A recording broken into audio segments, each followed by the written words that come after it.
morning, everybody. Welcome to JSpeak. Thanks for tuning in once again. This week, we're going to discuss the Telecaster and the Les Paul. So interestingly enough, I was thinking about covering this because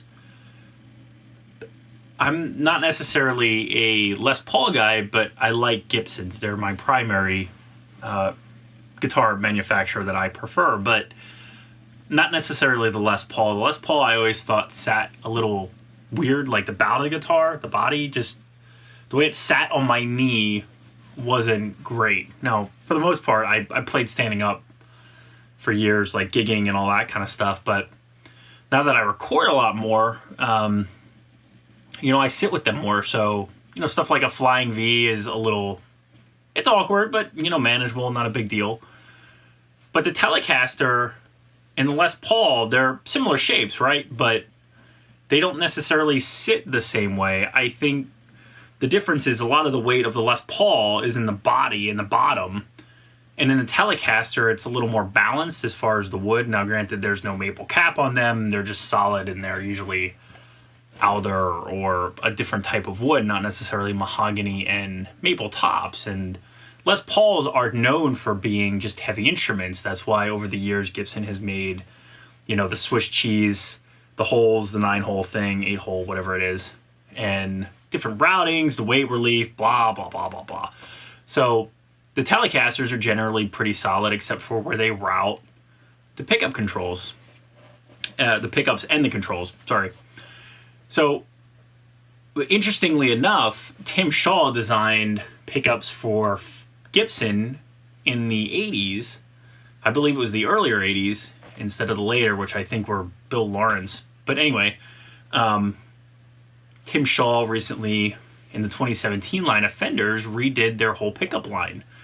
So he modded the V-Mod and also the Shawbuckers. So it's interesting because the American Professional Deluxe Tele is a really good substitute for a Les Paul, I think. Now, they play similarly, but again, it's how they sit and how they feel.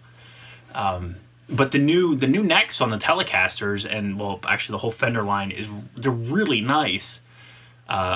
They're less weight. They've got a good cross between a Gibson and a Fender, and it's a good alternative to a Gibson. I mean, you're talking a good $1,000 less for a good Telecaster, or at least the new Deluxes versus, a Les Paul Standard, which they just keep going up and up. And in some of the cases, you're paying for a finish and this, that, and the other thing, where Telecasters can be ugly and they just paint them blue or black or whatever. Of course, they've got the natural ones, but I digress. Anyway, my whole thing is they sit different, okay? And it's just a little bizarre. Now, the controls are pretty much the same.